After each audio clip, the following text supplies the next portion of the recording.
Praise lord అండి. Pastor గారికి, pastor గారికి నా వందనాలు. సంఘ సభ్యులకి ప్రైజ్ లార్డ్.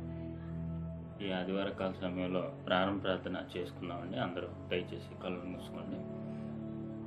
స్తోత్రం స్తోత్రం స్తోత్రం నాయన, పరిశుద్ధుడా పరిశుద్ధుడా, నీతిమంతుడా, దయగల రాజా, మీకు వందనాలు వేలాది స్థుతులు స్తోత్రం చెల్లించుకుంటున్నాం ప్రభా. ఈ యొక్క ఆదివార కాల సమయంలో ప్రభా ప్రారంభ ప్రార్థన చేయడానికి నాకు ఇచ్చిన ఈ యొక్క ధన్యతను బట్టి మీకు వందనాలు స్తోత్రం చెల్లించుకుంటున్నాం ప్రభా. మరి ఎంతో వ్యాధి నుంచి, బాధ నుంచి, ఎలాగ తన స్వస్థత నుంచి లేవనెత్తారందుకు మీకు వందనాలు స్తోత్రం చెల్లించుకుంటున్నాం ప్రభా. మరి తన్నైనా ఈరోజు ప్రభా ఈ యొక్క పరిశుద్ధ దినమును ప్రభా తన్నైనా మీరే తోడునేడుగా ఉండి ప్రతి ఒక్క హృదయాల్లో ప్రభా మీరు ఆయన గొప్ప కార్యాలు చేయమని వేడుకొచ్చిన ప్రభా. మరి పాడిన పాటలు ఎందు, అలాగే ఆరాధన ఎందు, వాక్యమందు, అలాగే తండ్రి చెప్పండి వాక్యమందు ప్రభా తండ్రైనా మీరే ప్రభా తండ్రి ఉండి మా మధ్య మీరు ఉన్నారని మేము నమ్ముచు ప్రభా తండ్రైనా నీ అందు భయభక్తులు కలిగి తండ్రి నీ యొక్క ఆరాధన ప్రభా తండ్రైనా ఆది నుంచి అంతవరకు తండ్రినైనా ఆయన చక్కగా జరిగినట్లుగా సహాయం తెచ్చేయండి. అలాగే తండ్రి నైనా మేము ప్రభా పాల్గొని తండ్రి ఆరాధనలో నైనా దీవెనలు పొందుకొని తండ్రి ఉండుటకు నన్ను సహాయం దయచేయమని వేడుకొంచున్నాం ప్రభా. నేను అలాగే తండ్రి నైనా ఇంకనూ ప్రభా నీ యందు భయభక్తులు కలిగి జీవించేలా సహాయం తెచ్చేయమని వేడుకుంటున్నాం ప్రభా. తండ్రి ప్రతి ఒక్క తండ్రినైనా కుటుంబాల్లో ప్రభా మీరు గొప్ప కార్యాలు చేయమని వేడుకుంటూ ఈ యొక్క తండ్రినైనా ఈ యొక్క తండ్రినైనా ఆదివారి కాల సమయంలో ఆది నుంచి అంతవరకు తండ్రినైనా మీరే ఉండి నడిపించి, దీవించి, ఆశీర్వదించి అలాగే చెప్పండి వాక్యం మా హృదయాల్లో నాటుబడి నైనా ఫలింపుని అభివృద్ధిని దయచేయమని ఈ యొక్క చిన్న ప్రార్థన యేసునామమున అడిగి వేడుకుంటున్నాం నా పరమ తండ్రి, ఆమేన్. హల్లెలూయా. ఈ సమయంలో మన దేవుని ఆరాధించుకుందామండి. ఎంతమంది నమ్ముతున్నారు దేవుని సన్నిధిలో ఆనందం కలదని, దేవుని సన్నిధిలో సంతోషం ఉన్నది ఎంతమంది నమ్ముచున్నారండి ఈ సమయంలో? ఎస్, ఆయన సన్నిధిలో సంపూర్ణమైన సంతోషం, సంపూర్ణ ఆనందం కలదు. Let's all worship him. Hallelujah. Thank you Jesus. Yes లో నీ సన్నిధిలో సంపూర్ణమైన సంతోషం కలదయ్యా. అవును తండ్రి, నీ సన్నిధిలో సంపూర్ణమైన ఆనందం కలదు తండ్రి. We worship you Jesus. We thank you Lord. నీకే మహిమ, నీకే ఘనత, నీకే ప్రభావములు తండ్రి. Jesus. Hallelujah. Thank you Jesus. నీ సన్నిధిలో సంతోషము, నీ సన్నిధిలో సమాధానము.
ఎస్ లార్డ్, నాలో నీవు ఉంటే తండ్రి నాయన నాకు సమస్తము సాధ్యమయ్యా.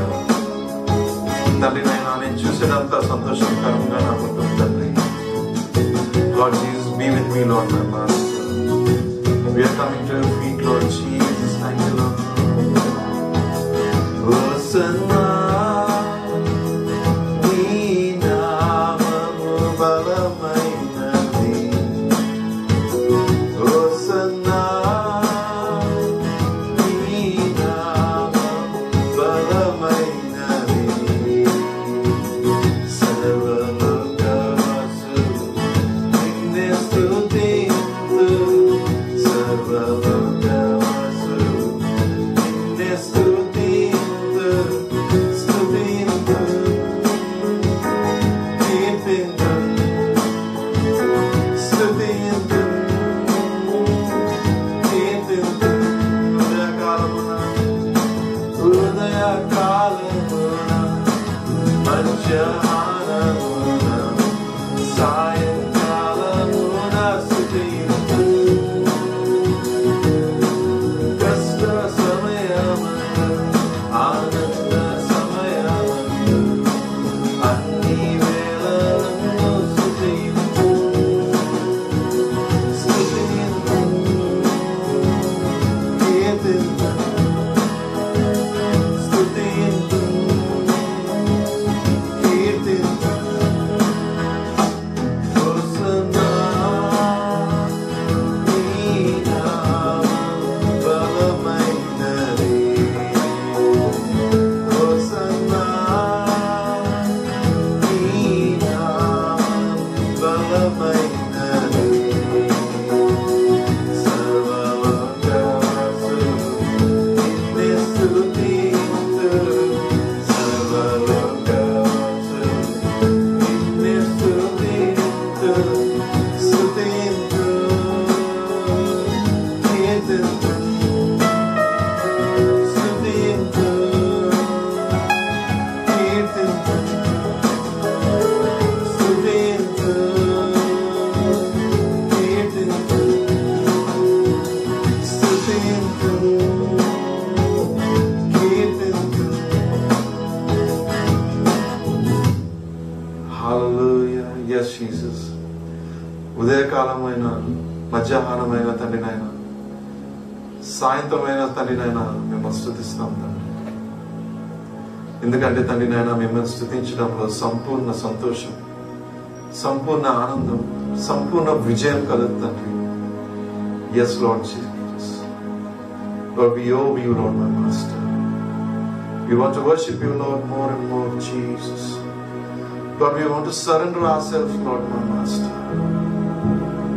Thank you, Jesus. Thank you, Lord. Hallelujah. Hallelujah. తండ్రి, ఈ సమయంలో ఎంతమంది అయితే తండ్రి నాయన నిన్ను వెతికి చూస్తున్నారో తండ్రి నాయన, వాళ్ళ జీవితాల్లో తండ్రి నాయన మీ యొక్క సంపూర్ణమైన సంతోషం నింపమని అడుగుతున్నాం తండ్రి. తండ్రి, ఇలాంటి సిచ్యువేషన్ లో తండ్రి నాయన మా జీవితాల్లోకి, మా కుటుంబాల్లోకి తండ్రి నాయన మీ యొక్క ఆనందాన్ని, మీ యొక్క సంతోషాన్ని కుమ్మరించమని అడుగుతున్నాం అయ్యా. Lord, wash us, Lord Jesus, in your happiness, Lord.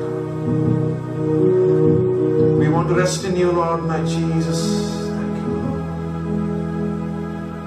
తండ్రి, ఇప్పుడు మేము చేసిన స్తుతి ఆనందం తండ్రి మీరు విని అంగీకరించిన విధానం బట్టి మీకే వందనాలు తెలియజేస్తూ చిన్న స్తుతి ఆరాధన మీకే ఆరోపించుకుంటున్నాం తండ్రి.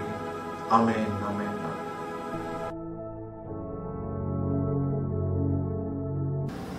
ప్రభునందు దేవుని బిడ్డలారా, నజరేయుడైన యేసుక్రీస్తు ప్రభు నామంలో మీకు శుభములు, వందనాలు తెలియజేస్తున్నాను. ఈ మంచి ఆదివారంలో మనం అందరము కలిసి ఈ విధంగా దేవుని మహిమపరచడం ఎంతైనా, ఆరాధించడం ఎంతైనా ఆశీర్వాదం. మనం వాక్య సందేశంలోనికి వెళ్ళే ముందుగా మన సంఘ ఆరాధనలో భాగంగా దానికి ఒక ప్రత్యేకమైనటువంటి ఒక విశిష్టత కలిగినటువంటి అంశం కన్ఫెషన్ ప్రేయర్, ఒప్పుకోలు ప్రార్థన. అది మనం చేయాలి. అది చాలా అమూల్యమైనది దేవుని బిడ్డరా. ఆరాధన అంతటిలో కూడా confession prayer is very very very important. దేవుని సన్నిధికి వచ్చి దేవుని సన్నిధిలో నీ అతిక్రమాలు, పాపాలు, పొరపాట్లన్నీ ఒప్పుకొని విడిచిపెట్టి ఎలాగొచ్చావో అలాగ విడిపోకుండా నీ అతిక్రమాలు, పాపాలన్నీ దేవుని సన్నిధిలో విడిచిపెట్టి సంతోషంతో ఆరాధన అయ్యేసరికి దేవుని యొక్క ఆశీర్వాదంతో నువ్వు క్షమించబడి నీతిమంతునిగా చేయబడి సంతోషంతో ఇంటికి వెళ్తావు. కనుక ఇప్పుడు కన్ఫెషన్, ఒప్పుకోలు ప్రార్థన చాలా ప్రాముఖ్యమైనది. ప్రతి ఆదివారం ప్రతి మందిరంలో, ప్రతి సంఘంలో చేసి తీరాలి. ఎలాగొచ్చే మనకు వెళ్ళిపోవడానికి కాదు. ప్రతి ఆదివారం కడగబడాలి, పరిశుద్ధాత్మలో కడగబడాలి, వాక్యంతో కడగబడాలి, నీ హృదయంలో అంతరంగం శుద్ధి చేయబడాలి. అందుకే మనం దేవుని మందిరాలకు వస్తున్నాం, అందుకే దేవుని సన్నిధికి వస్తున్నాం దేవుని పిల్లల. కనుక ఈ సమయంలో ఒప్పుకోలు ప్రార్థన చేద్దాం. ప్రతి ఒక్కరు కూడా ఏకాగ్రతతో ఎవరి మట్టుకు వారు దేవునితో అనుసంధానం చేసుకుందాం. Let us be connected to God. దేవునితో మనం కనెక్ట్ అవుదాం. ఆ విధంగా దేవుని మహిమపరుస్తూ ఆయన యుద్ధ ఒప్పుకొని విడిచిపెట్టవలసినవన్నీ కూడా విడిచిపెట్టడానికి ఈ సమయాన్ని మనం వాడుకుందాం. దేవుడు మిమ్మల్ని దీవించిన గాక. ప్రతి ఒక్కరూ కళ్ళు మూసుకుని దేవుని సన్నిధిలో నీ మట్టుకు నువ్వు దేవునితో మరొకసారి అంటుకట్టబడాలని మీకు మనం చేస్తాం. అనుసంధానం కావాలని కోరుతున్నాను. Be connected with the Lord Jesus, be connected with the Lord Holy spirit.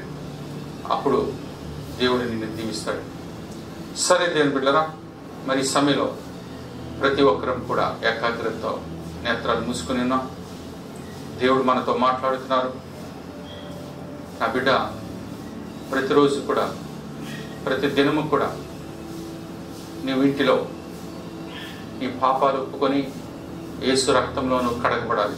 ప్రతిదినము ఏ విధంగా అయితే మనం స్నానం చేస్తామో శరీర సంబంధమైన మలినాన్ని పోవాలని, అదేవిధంగా అంతరంగంలో, నీ హృదయంలో, నీ మనస్సులో,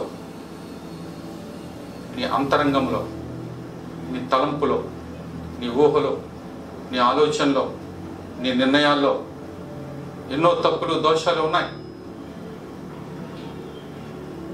కనుక అందరూ కళ్ళు మూసుకోండి. దయచేసి కళ్ళు మూసుకుని ఒక్కసారి దేవుని వైపు చూద్దాం. ప్రభువా, క్షణ క్షణ జీవితం పాప పంకిలమైపోతుంది. నన్ను నేను, నా హృదయాన్ని, నా మనస్సును తిప్పుకోలేకపోతున్నాను. ప్రభు, నన్ను కరుణించిన పాపమనే భయంకరమైన ఊబి, జగడగల ఊబి, అందులో నుంచి పైకి రాలేని స్థితిలో ఉన్నామేమో.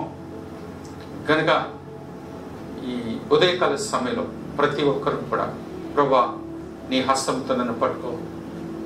పాపము నుండి, శాపము నుండి, దోషం నుండి, కీడు నుండి నన్ను కడుగు ప్రభువా. పైనుండి శక్తి వచ్చే వరకు నేనేమి చేయలేను.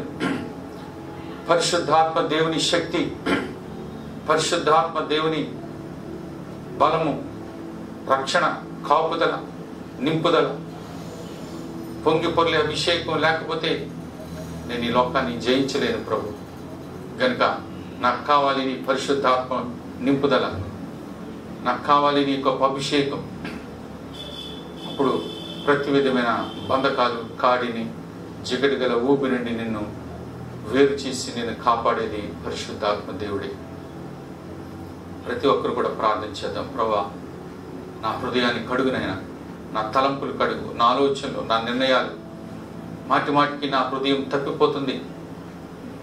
గనుక జారిపోకుండా, పడిపోకుండా, వినుచూపు చూడకుండా స్థిరమైన పాదాలు, స్థిరమైన బ్రతుకు, స్థిరమైన నటక అనుగ్రహించు ప్రభు అని చెప్పి దయచేసి మీరందరూ ప్రార్థించాలని కోరుతున్నాను. దేవుని ఆత్మ 1 నిమిషం 2 నిమిషాలు మీ చేత ఒప్పుకోలు ప్రార్థన చేయించును గాక. ఎవరైతే సిద్ధంగా ఉన్నారో పరిశుద్ధాత్మ దేవుడు నిన్ను చూస్తూ ఉన్నారు. నువ్వు ప్రార్థన చేస్తున్నావో లేదో, దేవుని మాటకు విధేయురాలు అవుతున్నావో లేదో, గనుక చూచుచున్న దేవుడు ఆయన పేరు పెట్టింది. మరి ఆ చూచుచున్న దేవుడు ఎవరో తెలుసా? ఈ సమయంలో నిన్ను చూస్తున్నాడు.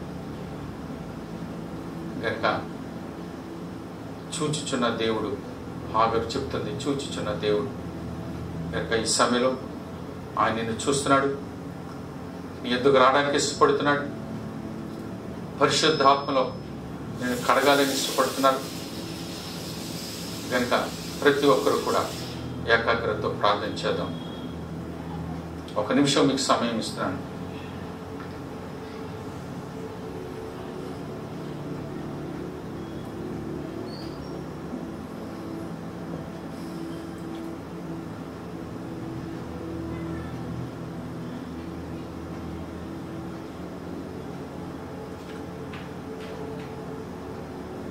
మహోన్నతుడైన మా ప్రియ పరలోకపు తండ్రి, మీ పరిశుద్ధ పాదాలకు వందనాలైనా.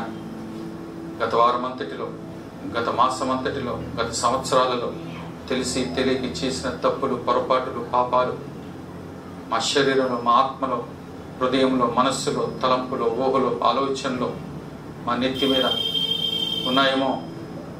ఈ సమయంలో వాటన్నిటినీ యథార్థంగా మీ పాదం మీద ఒప్పుకొని విడిచిపెడుతున్నాం. యేసు రక్తంతో మమ్మల్ని కడగండి ప్రభా, నీ వాక్యంతో కడగండి, మీ పరిశుద్ధాత్మతో మమ్మల్ని కడగండి. అందుకే మీ సన్నిధికి వచ్చిన మమ్మల్ని బలపరిచి మా అంతరంగమును శుద్ధి చేయమని, మా తలంపులు, ఊహలు, ఆలోచన, నిర్ణయాలు శుద్ధి చేయమని, మా మనస్సును శుద్ధి చేయమని, అంతరంగంలో మీరు మా హృదయంలో స్థిర నివాసము, మీ సింహాసనమును వేసుకుని రమ్మని, నా హృదయమే నీకు మందిరమని వాక్యం ద్వారా సెలవిచ్చారు.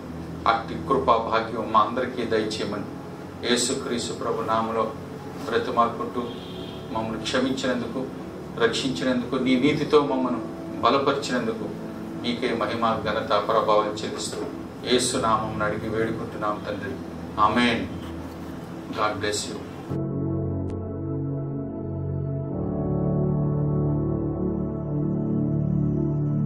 దేవుని బిడ్డలారా, మరొకసారి మన ప్రభువును రక్షకుడైన యేసుక్రీస్తు ప్రభు నామంలో ఎవరైతే నీ పాపముల కొరకు సిలువ వేయబడి, సమాధి చేయబడి, ఈ లోకానికి వచ్చి ఆరోహణమై పరలోకానికి వెళ్ళి మరలా కేవలము నీ గురించి ఆయన తిరిగి రాబోతున్నాడు.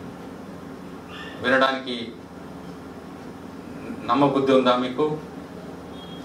నమ్మండి. నమ్మిన వానికి ఈ సూచనలు, ఆశీర్వాదాలు, గొప్ప అద్భుతాలు జరుగుతాయి. దేవుని బిడ్డలారా, నువ్వు నమ్మిన యెడల దేవుని మహిమను చూస్తాం. కనుక నీ ప్రభువు, నీ రక్షకుడు నీ కొరకు రాబోతున్నాడు. సంతోషించి ఆనందించండి, దేవుని మహిమపరచండి. దేవుని యెడల నమ్మకంగా మీరు జీవించాలని కోరుతున్నాను. ప్రభు నామానికి మహిమ, ఘనత, ప్రభావాలు కలుగునుగాక. దేవుని బిడ్డలారా, మరి ఒక వాక్యాన్ని చదువుకుందాం. రోమీయులకు రాసిన పత్రిక 8వ అధ్యాయం 1-2 వచనాలు చదువుకుందాం. కాబట్టి ఇప్పుడు క్రీస్తు యేసునందున్న వారికి ఏ శిక్షా విధియు లేదు. క్రీస్తు యేసునందున్న జీవమునిచ్చు ఆత్మ యొక్క నియమం పాప మరణముల నియమము నుండి మనం విడిపించను. ఎట్లనగా ధర్మశాస్త్రము దేనిని చేయజాలేకపోయినో దానిని దేవుడు చేసెను. తండ్రి, మీ కొందనాలు లేఖన భాగంను దీవించి మా వినికిడిలో ఆశీర్వదించమని, విరిచి పంచిపెట్టమని యేసునామమున వేడుకున్నా తండ్రి. ఆమేన్. దేవుని బిడ్డలారా, ఈ లేఖన భాగాన్ని కొంచెం జాగ్రత్తగా మీకు మాటిమాటికి ఆన్లైన్లో మెసేజ్ పెట్టినాం కనుక వాక్యానికి రిఫరెన్స్లు ఇచ్చి మీ చేత చదివించే పరిస్థితి ఇప్పుడు లేదు కనుక మెసేజ్ సాఫీగా ముందుకు వెళ్ళిపోతుంది. రోమీయులకు రాసిన పత్రిక 7వ అధ్యాయం 18 నుంచి ఆ యొక్క సారాంశాన్ని జాగ్రత్తగా మనం ధ్యానం చేస్తే భక్తుడు ఏమంటున్నాడంటే, పౌలు భక్తుడు, అయ్యో నేనెంతటి దౌర్భాగ్యుడను అంటున్నాడు. అయ్యో నేనెంతటి దౌర్భాగ్యుడను. ఈ మాట మనం అందరం కలిసి చెప్పొచ్చు. అయ్యో నేనెంతటి దౌర్భాగ్యుడను. ఎందుకు ఈ దౌర్భాగ్య స్థితి ఎందుకు వచ్చింది? దేని బిడ్డరా, ఈ దౌర్భాగ్య స్థితి ఎందుకు వచ్చింది? నేనే తెచ్చుకున్నాను బాబు. చూడండి ఎందుకు వచ్చింది అంటే 27వ అధ్యాయం 24వ వచనంలో ఈ మాట రాయబడింది. అయ్యో నేనెంత దౌర్భాగ్యుడను, ఇట్టి మరణమునకు లోనగు ఈ శరీరం నుండి నన్ను ఎవరు విడిపించెదరు? అయ్యో నేను దౌర్భాగ్యుడిని అయిపోయాను, మరణానికి లోనైన ఈ శరీరం నుండి నన్ను విడిపించడానికి ఎవరు వస్తారు? నువ్వు రోడ్ల మీద వీధుల్లో కేకలు, ఎక్కడ కేకలు పెట్టినా నిన్ను విడిపించడానికి రక్షించడానికి ఈ భూలోకంలో ఏ నరుడు లేడు. ఈ మాట మీరు గ్రహించాలి. ఒకే ఒక వ్యక్తి తప్ప నీ పాపం నుండి శాపం నుండి విడిపించడానికి ఏ నరుడు కూడా లేడు. అదే 25వ వచనంలో చూడండి, అక్కడ ఏం రాయబడిందో. మన ప్రభు అయిన యేసుక్రీస్తు ద్వారా దేవునికి కృతజ్ఞతాస్తుతులు చెల్లించుచున్నాను. కాగా మనస్సు విషయంలో నేను దైవ నియమమునకును శరీర విషయంలో పాప నియమమునకును దాసుడనై ఉన్నాను. చూడండి ఆయన ఏమంటాడంటే, శరీర విషయంలో నా యొక్క శరీర జీవితం, శరీర విషయంలో నేను పాప నియమమునకు దాసుడనైపోయాను. తర్వాత శరీర విషయంలో పాప నియమునకు దాసుడనై ఉన్నాను. మరి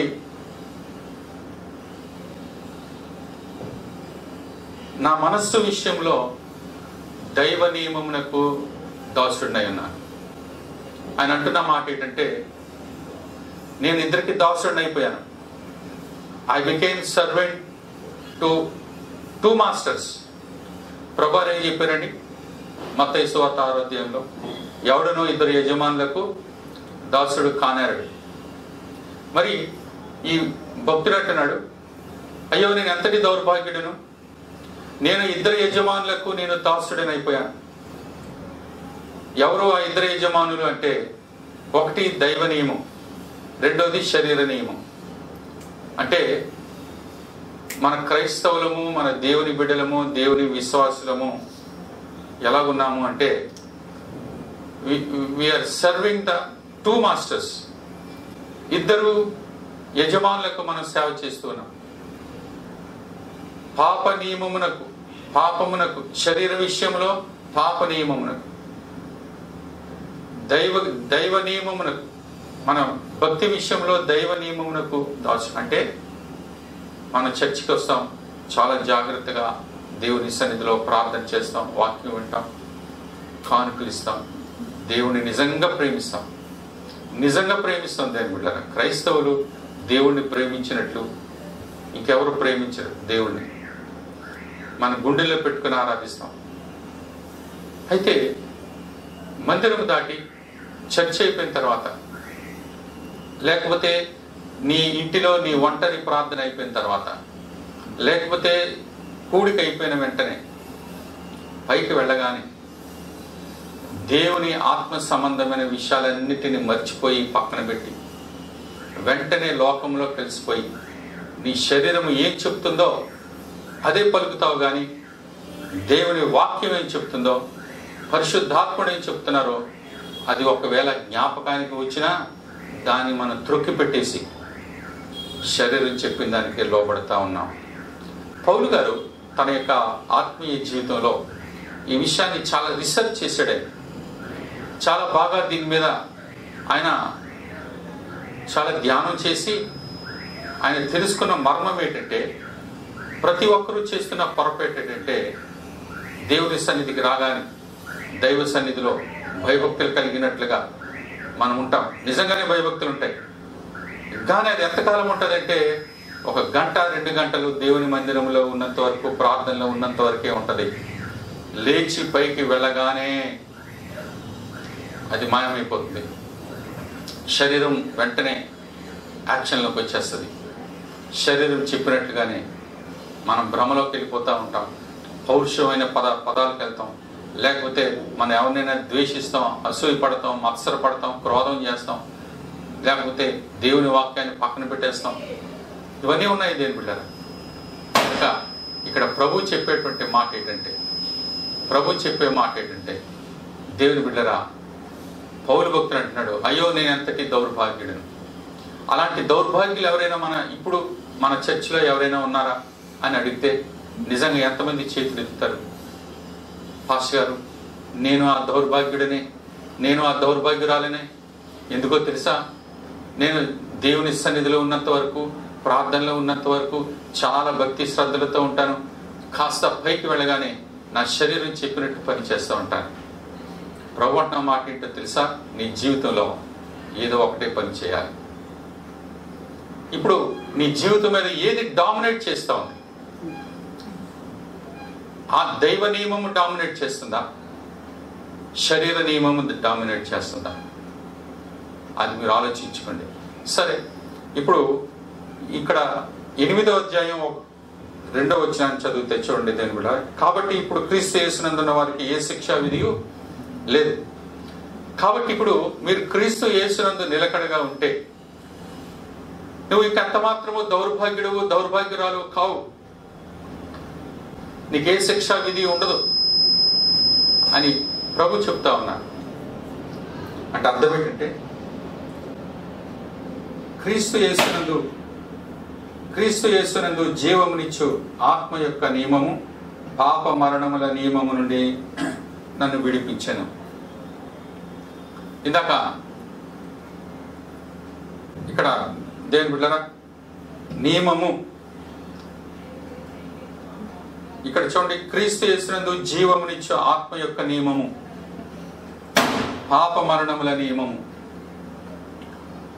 ఏంటి నియమం అంటే? ఏంటి నియమము అంటే?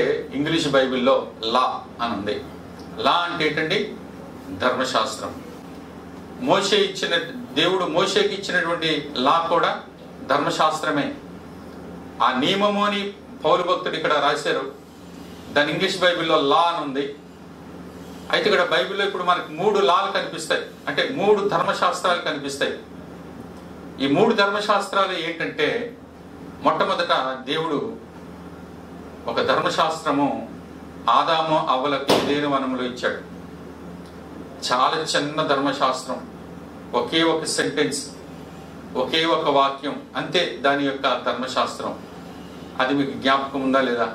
ఆ ధర్మశాస్త్రం ఏంటంటే, నీవు ఈ చెట్లలో ఉన్న ఏ పండు అయినా తినొచ్చు కానీ ఈ పండు తినకూడదు. ఈ పండు తినదినమున నీవు మరణించెదవు. అంతే ధర్మశాస్త్రం. ఈ పండు తినదినమున నీవు నిశ్చయముగా మరణించెదవు. ఒకటే ఆజ్ఞ. ఆ ఆజ్ఞ వెనకాల ఏముందండి? దేవుడిచ్చిన ఆజ్ఞ వెనకాల ఒక పాపం ఉంది. ఎవరైతే ఆజ్ఞను అతిక్రమిస్తే ఆజ్ఞాతిక్రమమే పాపం అని యోహాను భక్తుడు తన పత్రికలో రాస్తున్నాడు. ఆజ్ఞాతిక్రమమే పాపం. ఆజ్ఞను అతిక్రమిస్తే వెంటనే నువ్వు పాపిగా మారిపోతావు. పాపం వల్ల వచ్చే జీతము మరణము. చూడండి దేని బిడ్డరా, ఆ చెట్టు ఒక పండు వెనకాల, ఆ పండు మీద ఒక ఆజ్ఞ ఉంది. ఆ పండు మీద ఏముందండి? ఆజ్ఞ ఉంది. ఆజ్ఞ వెనకాల దాక్కుని ఉంది ఏంటండి? పాపము. పాపం అనేది కనిపెడతా ఉంది. ఈ ఆజ్ఞను ఎవరైనా అతిక్రమిస్తే వెంటనే వాళ్ళు పట్టేద్దామని చూస్తుంది పాపం. అయితే ఆజ్ఞ వెనకాల దాక్కుని ఉంది పాపం. పాపం వెనకాల ఉంది మరణం. అదే నిత్య నరకాగ్ని. మరణం అంటే నరకమే. మరణం అంటే అసలు నరకమే. అసలు దేవుని భక్తులు పరిశుద్ధులకు మరణం లేదు కదా, అందుకే అది మరణం అని పిలుస్తారు. మరణం అంటే నరకంలో పడవలసిందే. అయితే ఇక్కడ మనం గ్రహించవలసిన ప్రాముఖ్యమైన విషయం ఏంటంటే, దేవుని బిడ్డలారా, ఇక్కడ 3 ధర్మశాస్త్రముల గురించి నీకు చెప్తున్నా. మొదటిది ఏదైనా దేవుడిచ్చిన ధర్మశాస్త్రం. రెండవది మోషే ద్వారా ఇవ్వబడిన ధర్మశాస్త్రం. మూడవది పరిశుద్ధాత్మ ద్వారా మనకి ఇవ్వబడినటువంటి జీవమునిచ్చు ఆత్మ యొక్క నియమము. గనుక ఈ 3 నియమాలు మీ దృష్టిలో జ్ఞాపకం ఉంచుకోండి. దానికి ముందుగా మీకు ఇంకొక మాట నేను మీకు తెలియచేయాలి. ఏంటంటే, నియమము అంటే ధర్మశాస్త్రము. దానికి ముందు ఇంకొక మాట ఏంటంటే, దేవుడు ఏదైనా వనంలో ఆదాము అవ్వలతో ఒక నిబంధన చేశాడు. దేవుని బిడ్డలారా, నిబంధనల గురించి చెప్తున్నాను. ఇప్పుడు ఆదాము అవ్వలతో దేవుడు ఒక మొట్టమొదటి నిబంధన చేశాడు. ఆ నిబంధన మరి ఫెయిల్ అవ్వలేదు, కానీ ఆదాము అవ్వలే తప్పిపోయారు దాన్ని అందుకోవడంలో. రెండవ నిబంధన దయచేసి వినండి. ఒక 7-8 నిబంధనలు నేను మీకు తెలియచేస్తున్నాను. రెండవ నిబంధన హానోకుతో చేశాడు. హానోకు జలప్రళయం తర్వాత ఓడ దిగి తన కుటుంబంతో కూడా పైకి వచ్చిన తర్వాత దేవుడు హానోకుతో ఒక నిబంధన చేసుకుంటున్నాడు. క్షమించండి, నోవహు, హానోకు కాదు, నోవహు అన్న మాటను మీరు దయచేసి గ్రహించండి. రెండవ నిబంధన నోవహుతో దేవుడు చేస్తున్నాడు. మళ్ళీ చెప్తున్నాను, రెండవ నిబంధన నోవహు, జలప్రళయంలో ఉన్నటువంటి నోవహుతో దేవుడు నిబంధన చేస్తున్నాడు. మూడవ నిబంధన అబ్రహాముతో చేస్తున్నాడు. నాలుగవ నిబంధన ఇస్సాకుతో చేశాడు. ఐదవ నిబంధన యాకోబుతో చేశాడు. ఆరవ నిబంధన మోషేకి ఇచ్చాడు, తన ఇశ్రాయేలీయులందరికీ ఇమ్మని. ఎనిమిదవ నిబంధన దావీదుతో చేశాడు. దేవుని బిడ్డలారా, సారీ, ఏడు నిబంధనలు వచ్చాయి అనుకుంటున్నాను. ఈ 7 నిబంధనలు దావీదుతో కూడా సరిగ్గా 7 నిబంధనలు దేవుడు ఇచ్చాడు. దావీదు తర్వాత 8వ నిబంధన యేసుక్రీస్తు ప్రభువు ద్వారా వర్తమానం వింటున్న మీ అందరితో నిబంధన చేశాడు దేవుడు. దేవుని నామానికి మహిమ కలుగును గాక. గనుక మనం ఏమయ్యండి? నిబంధన ప్రజలము. మనకేమున్నాయండి? నిబంధన ఉంది. నిబంధన ప్రజలము. మనకు నిబంధన ఉంది, వాక్యం ఉంది, వాగ్దానాలు ఉన్నాయి. మనలాంటి ప్రజలు భూలోకంలో ఎక్కడున్నారో చూపించండి. జీవము గల దేవుని సంఘము తప్ప ఏ ప్రజలకు నిబంధన ఉంది, ఏ ప్రజలకు వాగ్దానాలు ఉన్నాయి? ఈరోజు మనం ఎంతటి ధన్యులమయ్యాం. కనుక ఈ సమయంలో దేవుడు మనకి ఇచ్చినటువంటి ఈ నిబంధనలన్నీ కూడా చూస్తూ వస్తే, దేవుడు కాలక్రమేణి ప్రజలతో ఆయా కాలాల్లో పరిస్థితుల్లో తన భక్తులతో నిబంధన చేసుకుంటూ వచ్చి తన యొక్క ఆ వంశావళిని, యేసుక్రీస్తు ప్రభు వరకు వచ్చే వంశావళిని చాలా పరిశుద్ధంగా దేవుడు కాపాడుకుంటూ వచ్చాడు. యేసుక్రీస్తు ప్రభు వచ్చిన తర్వాత దేవుడు వర్తమానం వింటున్న మీ అందరితో, అపోస్టలిక్ ఫెలోషిప్ సంఘ బిడ్డలందరితో, మన సంఘంతోనే కాదు, సర్వలోకంలో ఉన్న అన్ని సంఘాలు, అందరి విశ్వాసులతో కూడా దేవుడు నిబంధన చేశారు. ఆ నిబంధనే జీవమునిచ్చు ఆత్మ యొక్క నియమము అని ఇక్కడ దాన్ని మనం ట్రాన్స్లేట్ చేసుకోవచ్చు. కనుక ఈ విషయాలన్నీ మీరు దయచేసి నోట్ చేసుకోండి. మరలా దాన్ని మీరు ధ్యానం చేయాలని మీకు మనవి చేస్తా ఉన్నాను. కనుక ఇక్కడ ఆ నిబంధనలు అయిపోయి, ఇందాక మీకు చెప్పాను 3 ధర్మశాస్త్రముల గురించి. ఇక్కడ మనకు ఈ వాక్యంలో మనకు 3 ధర్మశాస్త్రాలు కనిపిస్తున్నాయి. ఒకటి, దేవుడు ఆదాము అవ్వలకు ఏదైనా వనంలో ఇచ్చిన ధర్మశాస్త్రం, అదే చిన్న లా. అదేంటంటే, ఈ పండు తిన దినమున నీవు చచ్చెదవు. అయితే రెండవది మోషే ద్వారా ఇశ్రాయేలు ప్రజలందరికీ ఇచ్చాడు ధర్మశాస్త్రం. మూడవది యేసుక్రీస్తు ద్వారా ఈరోజు మనందరికి కూడా ధర్మశాస్త్రం ఇచ్చాడు. సరే, ఆ పార్ట్ అయింది. వాక్యంలోకి వస్తున్నాం. ఇక్కడ భక్తుడు చెప్పే మాట ఏంటంటే, మనము ఒకటి శరీర నియమము అని చెప్పబడింది, అంటే లోకానుసారమైన జీవితం. 2 ఆత్మ సంబంధమైన జీవితం. వాళ్ళు ఎప్పుడు కూడా ఆత్మ సంబంధంగానే ఉంటారు. వాక్యం చదువుతారు, వాక్యం ఎలాగున్నదో, ఏం చెప్పిందో ఆ విధంగా జీవిస్తారు. వారు కాన్సన్ట్రేషన్ అంతా కూడా వాక్యం మీద ఉంటుంది. వారు ఏ పని చేసినా వాక్యం గుర్తుకొస్తుంటుంది. కనుక వారు తమకు తాము వారు భద్రపరుచుకుంటూ ఉంటారు. దేవుని నామానికి మహిమ కలుగును గాక. ఆ తర్వాత దేవుని బిడ్డలారా గ్రహించండి. అయితే పౌలు భక్తుడు అంటున్నాడు, నాలో 2 నియమాలు ఉన్నాయి. ఆయన చూడండి 7వ అధ్యాయానికి ఒకసారి వస్తే, ఆ 7వ అధ్యాయానికి ఒకసారి వస్తే అక్కడ రాయబడింది 19లో, నేను చేయగోరు మేలు చేయక చేయగోరని కీడు చేయించున్నాను. అంటే నేను పరిశుద్ధంగా ఉండాలని రోజు అనుకుంటున్నాను కానీ ఉండలేకపోతున్నాను అని అర్థం. సార్ తర్వాత, నేను కోరిన దానిని చేసినలా దాన్ని చేయనిది నా యందు నివసించే పాపమే గాని నేను కాను. అంతరంగ పురుషుని బట్టి దేవుని ధర్మశాస్త్రం నందు నేను ఆనందించినాను కానీ వేరొక నియమము నా అవయవంలో ఉన్నట్టు నాకు కనబడుతున్నది. వేరొక నియమము అంటే ధర్మశాస్త్రము ఒక పద్ధతి, వేరొక క్రమం, వేరొక పద్ధతి, వేరొక ఆలోచన. అలా కాదు ఇలాగా అనేటువంటి వారు నా అంతరంగ పురుషుడు ఎప్పుడు ఏమంటాడంటే అలా కాదు, ఇది మీరు చెప్పింది కుదరదు, నేను చెప్తానంతే. అంతరంగ పురుషుని యొక్క వాదన గనుక అక్కడ రాయబడింది, అంతరంగ పురుషుని బట్టి దేవుని ధర్మశాస్త్రం నేను ఆనందించినాను కానీ వేరొక నియమం అవయములో ఉన్నట్టు నాకు కనబడుచున్నది. నా మనసునందు ధర్మశాస్త్రంతో పోరాడుచు నా అవయములో ఉన్న పాప నియమం నాది చెరపట్టి లోపరుచుకొనిచున్నది. నా అంతరంగంలో ఉన్న దేవుని, నా ఆత్మ దేవునికి దేవుని వాక్యానికి లోబడి జీవించాలని నా అంతరంగ పురుషుడు అంటే నాలో ఉన్న ఆత్మ ఉబలాట పడుతూ ఉంటాడు, ఆశిస్తూ ఉంటాడు. ఎప్పుడు కూడా దేవునిలో ఉండు, దేవునిలో భయభక్తులు కలిగి ఉండు చెప్తా ఉంటాడు.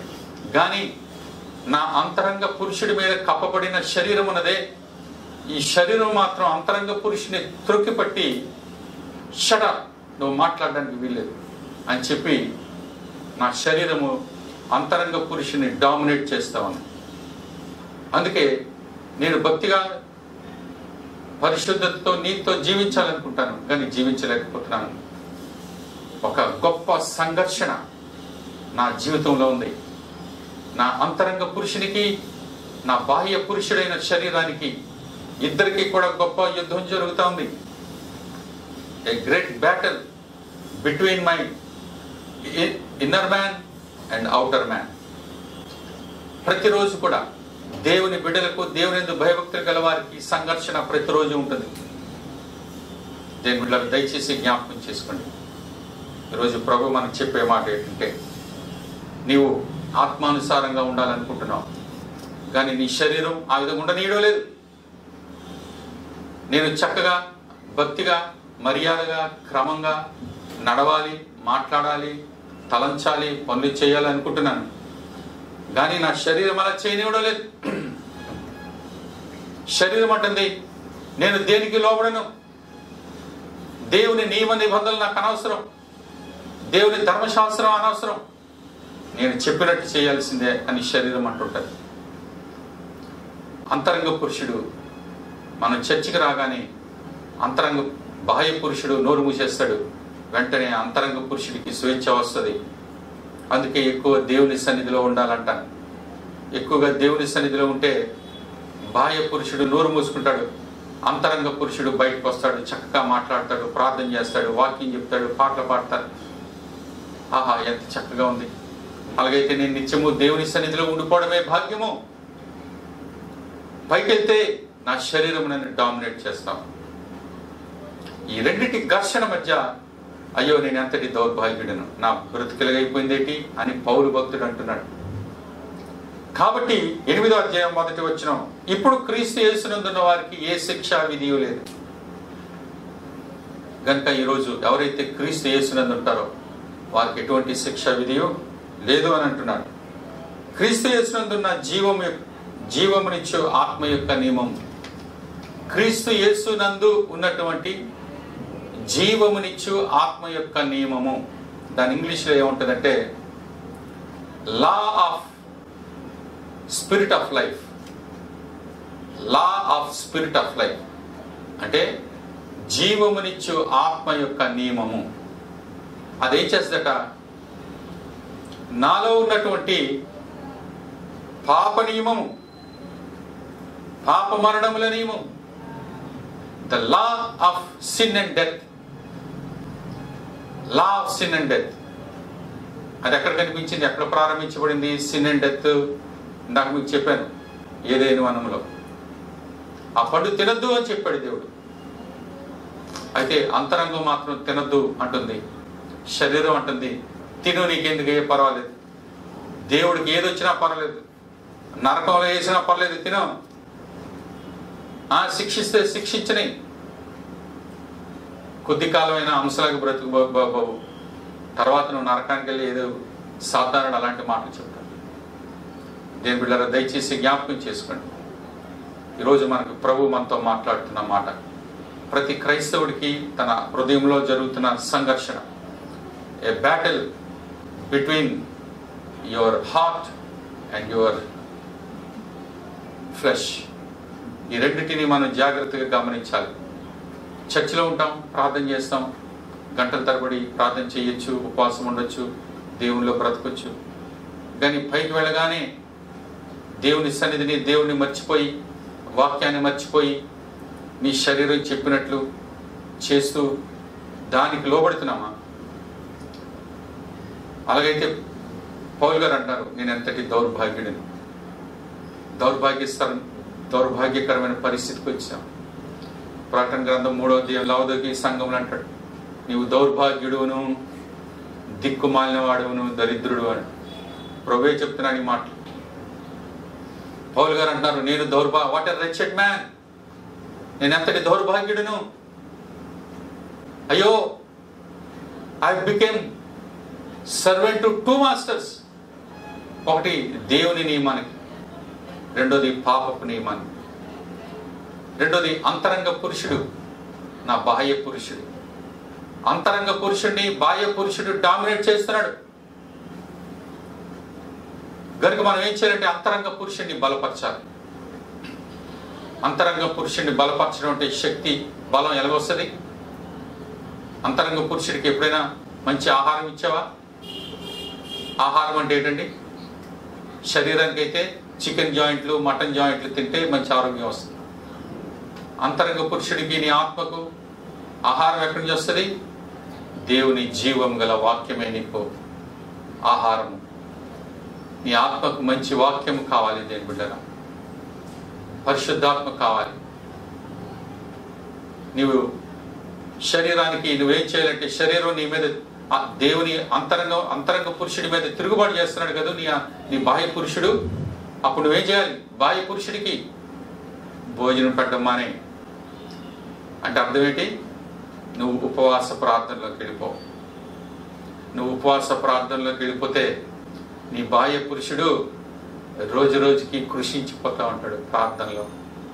నువ్వు ప్రార్థనలో ఉంటే నీ అంతరంగ పురుషుడు రోజు రోజుకి బలపడిపోతా ఉంటాడు. హల్లెలూయా. గనుక దేవుని బిడ్డరా, నీ అంతరంగ పురుషుడిని బలపరచాలంటే నీ బాహ్య పురుషుడిని ముందు నువ్వు ఏం చేయాలండి? ఉపవాస ప్రార్థనలకు వెళ్ళాలి. ఉపవాస ప్రార్థనలో ఉంటూ ఉండగా నీ అంతరంగ పురుషుడు బలపడతాడు. ఈ విషయమైన మనం చాలా జాగ్రత్తగా ఉండాలి. దేవుని బిడ్డరా, ఈరోజు నీ జీవితం, నీ అంతరంగంలో ఘర్షణ ఉందా? మీకు తెలుసా, దేవుని సన్నిధిలో నుంచి వెళ్ళిపోయి from presence of God to sin.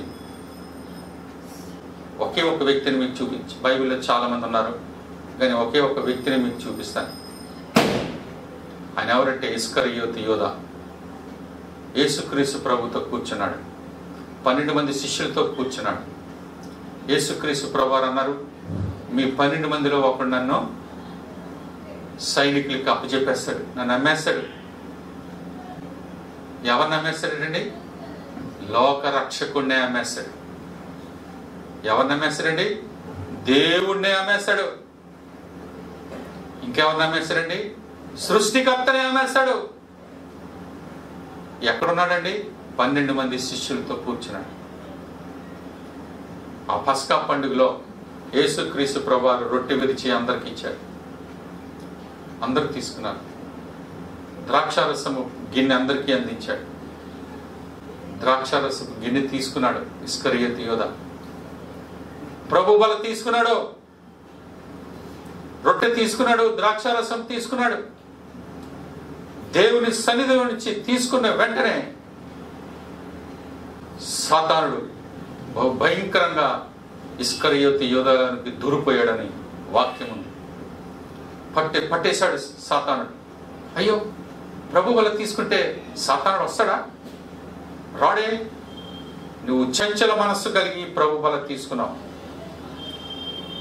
అంటే దేవునితోనైతే ఉండాలి, నలుగురితో 12 మందితో నా పేరు కావాలని కూర్చున్నావే తప్ప అది నిజస్వరూపం కాదు. అందుకే సాతానుడు వెంటనే నువ్వు ప్రభు వల్ల కాదు, ఏది తీసుకున్నా సరే నువ్వు నావాడువే గాని ప్రభువాడు కాదు అని వెంటనే ప్రభు వల్ల అతడు ఇస్కరియోతు యోధ ఆ రొట్టెను ద్రాక్షారసము తీసుకుంటూనే ఉన్నాడు. అక్కడ 30 వెండి నాణాలు కనిపిస్తున్నాయి. ఎక్కడ? అక్కడ ప్రధాన యాజకులకు యేసుక్రీస్తును అమ్మేశాడు కనుక ఆ 30 వెండి నాణాలు కనిపిస్తున్నాయి. దాని ఆశ హృదయంలో ఉంది. నేను వెంటనే వెళ్ళాలి, 30 నాణాలు తీసుకోవాలి అనుకుంటున్నాడు. అనుకుంటూ ఆ రొట్టెను ద్రాక్షారసమును తీసుకున్నాడు. సాతానుడు ఊరుకుంటాడా? ఊరుకోడు. వెంటనే ఇస్కరియోతు యోధ హృదయాన్ని కబళించాడు.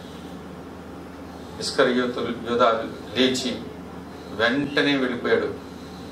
వారి దగ్గర 30 వెండి నాణ్యాలు తీసుకునేసరికి ఆ 30 వెండి నాణ్యాల సంచి అతనికి ఎంతో గొప్పగా అనిపించింది. ఆహా, 30 వెండి నాణ్యాలు వచ్చాయి. కేవలం యేసుక్రీస్తు ప్రభు వారికి ఆ సైనికులు వస్తే ఇతరే యేసు అని చెప్పడమే కదా. నిజంగా అమ్మేస్తే సిలువ వేసే పరిస్థితులకు వెళ్ళిపోతున్నాడన్న సంగతి అతనికి తెలియలేదు ఇస్కరియోతు యోధకు. ఎవరయ్యా యేసు అంటే చూపించాలి, ఒక ముద్దు పెట్టాలంటే యేసు ప్రభు వారికి ముద్దు పెట్టాలి. అది ఏ ముద్దది? ప్రేమతో ముద్ద, కపటంతో ముద్దు. చాలా మంది ఈ మధ్యన ఒకరికొకరు ముద్దులు ఇచ్చుకునే పరిస్థితి ఎక్కువైపోతుంది ఈ మధ్య కాలంలో. ఆ ముద్దుల్లో ఏ ముద్దది? నీ ముద్దు పరిశుద్ధంగా ఉందా? నీతియుక్తంగా ఉందా? పాప గనుక నిన్ను నువ్వు విమర్శించుకోవాల్సిన సమయం, పరిశీలన చేసుకోవాల్సిన సమయం. కనుక దేవుని బిడ్డరా, ఇస్కరియోతు యోధ ముద్దు ధనాశతో కూడిన ముద్దు. ముద్దులు ఎందుకు పెడుతున్నాడంటే ఆ 30 వెండి నాణ్యాలను ఆశించి ముద్దు పెట్టాడు. దేవుని సన్నిధిలో ప్రభు వల్ల తీసుకుని వెంటనే వెళ్ళిపోయి భయంకరమైన పాపంలోకి వెళ్ళిపోయాడు. నేను ఎందుకు మాట చెప్తున్నానో తెలుసా? ఒకవేళ మనము కూడా దేవుని సన్నిధిలో ప్రార్థన చేసి దేవుని సన్నిధిలో వాక్యం విని ప్రభు వల్ల తీసుకొని వెంటనే వెళ్ళిపోయి శరీరం చెప్పినట్టు మాట వింటున్నామేమో, నీ హృదయం యథార్థముగా లేదేమో, నీ హృదయము దేవునికి లోపడడం లేదేమో. దేని బిడ్డరా, పాపం అంతా ఎక్కడుందో తెలుసా? నీ హృదయమే. అన్నిటికీ కేంద్రం హృదయం, హృదయం, హృదయం, హృదయం, హృదయమే. నీ హృదయాన్ని శుద్ధి చేస్తే నీ బ్రతుకంతా శుద్ధి అయిపోతుంది. నీ మనసును శుద్ధి చేస్తే నీ బ్రతుకంతా శుద్ధీకరించబడుతుంది. కనుక బైబిల్ చెప్తుంది, హృదయం అన్నిటికంటే మోసకరమైనది. హృదయం అన్నిటికంటే మోసకరమైనది. నీ శరీరంలో అన్నిటికంటే మోసకరమైనది. దాన్ని నమ్మదు. అందుకే ప్రభువారు ఏమన్నారు తెలుసా? మనుషులు పైరూపాన్ని చూసి మాట్లాడతారు, కానీ యేసయ్య నీ అంతరంగాన్ని చూస్తాడు. నీ అంతరంగంలో నీ హృదయం ఏమని చెప్తుంది? అంతరంగంలో నీ మనసు ఏం చెప్తుంది? నీ ఊహలు ఏం చెప్తున్నాయి? నీ ఆలోచన ఏం చెప్తుంది? నీ నిర్ణయాలు ఏం తీసుకుంటున్నావు? ప్రభు అడుగుతున్నారు, నీ హృదయాన్ని నాకు ఇస్తే అది దేవుని ఆత్మచేత నీ హృదయాన్ని నింపుతాను. మనం ఇప్పుడు పాట పాడతాం, కృమ్మరించుమో దేవా కృమ్మరించుమో, ఆత్మ కుమ్మరించుము, ఆది అపోస్తులుల మీదికి దిగి వచ్చినట్టు దిగనేము, ఆది అపోస్తులుల మీదికి దిగి వచ్చినట్లు దిగనేము. కుమ్మరించబడ్డం అంటే అదే దేవుని బిడ్డ. ఆది అపోస్తులు మేడగదిలో దేవుని వైపు చూస్తూ ప్రార్థనలో ఉంటుండగా వారి హృదయాలు దేవుని ఆత్మ చేత నింపబడ్డాయి. దేవుని ఆత్మ వచ్చి గొప్ప అభిషేకమునిచ్చింది. దేవుని ఆత్మ ఎప్పుడైతే వారి హృదయాల్లోని కానీ దిగి వచ్చారో వారి బ్రతుకు మారింది, జీవితం మారింది, మాట మారింది, తీరు మారింది, నటక మారింది. కనుక ఈ దినాన్ని ప్రభు సన్నిధిలో ప్రభు మనతో మాట్లాడుతున్నారు. నువ్వు కుడికని ఎడమని తిరగకుండా నీ శరీరం చెప్పినట్టు చేయొద్దు. దేవుని వాక్యం ఏం చెప్తుందో దాని ప్రకారం చేస్తే, అందుకే వాక్యానికి ఒక పేరుంది, వర్డ్ ఆఫ్ లైఫ్, జీవ గ్రంథము, వర్డ్ ఆఫ్ లైఫ్. అందులో జీవం ఉంది, ఆత్మలో జీవం ఉంది. Spirit of life, spirit of life, word of life. ప్రభువారు అన్నారు, ఐ యామ్ ద లైఫ్. యేసుక్రీస్తు ప్రభువారు, నేనే మార్గమును సత్యమును జీవము. జీవము యేసులో ఉంది, జీవం వాక్యంలో ఉంది, జీవం దేవుని ఆత్మలో ఉంది. కనుక యేసయ్య దగ్గరికి మనం రావాలి. ఆత్మ నియమము చొప్పున మనం జీవించాలి. ఆత్మ చేత నడిపించబడాలి, కానీ శరీరం చేత నడిపించబడడానికి వీల్లేదని ఇదని యేసుక్రీస్తు ప్రభువారు మనకి బోధిస్తూ ఉన్నారు. కనుక ఒక్కసారి నేను ప్రశ్నించుకోమని అడుగుతున్నాను. ఈ శరీరం నీ మీద డామినేట్ చేస్తుందా? లేకపోతే నీ అంతరంగ పురుషుడు దైవ నియమము నిన్ను నడిపిస్తూ ఉందా? దేవుని సన్నిధిలో నుంచి ప్రార్థన చేసిన వెంటనే లోకంలోకి వెళ్ళిపోయి శరీరము ఏం చెప్తే దాని ప్రకారం చేస్తున్నావా? శరీరమును కృంగదీసి శరీరం యొక్క మాట వినకుండా పరిశుద్ధాత్ముని మాట, దేవుని వాక్యమును బట్టి యేసుక్రీస్తు వైపు చూస్తూ లోబడుతున్నావా? అలాగైతే నువ్వు దౌర్భాగ్యుడు కాదు, నువ్వు ధన్యుడవు. ప్రభునామానికి మహిమ కలుగును గాక. ఈరోజు మనం దౌర్భాగ్యులమా ధన్యులమా? ఈరోజు ఇక్కడే మనం తేల్చుకుందాం దేని బిడ్డారా. మనము పైన శరీరానికి లోబడుతున్నామా, అంతరంగ పురుషునికి మనం లోబడుతున్నాం?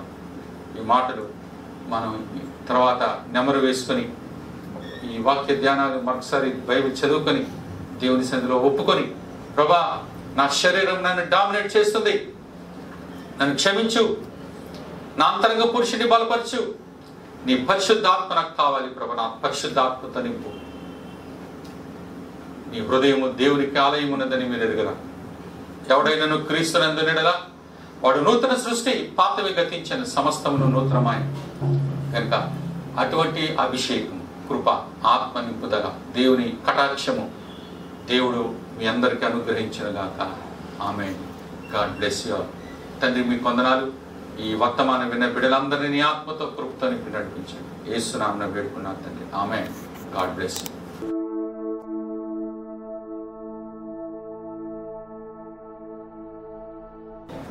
ప్రభు నామానికి మహిమ కలుగును గాక.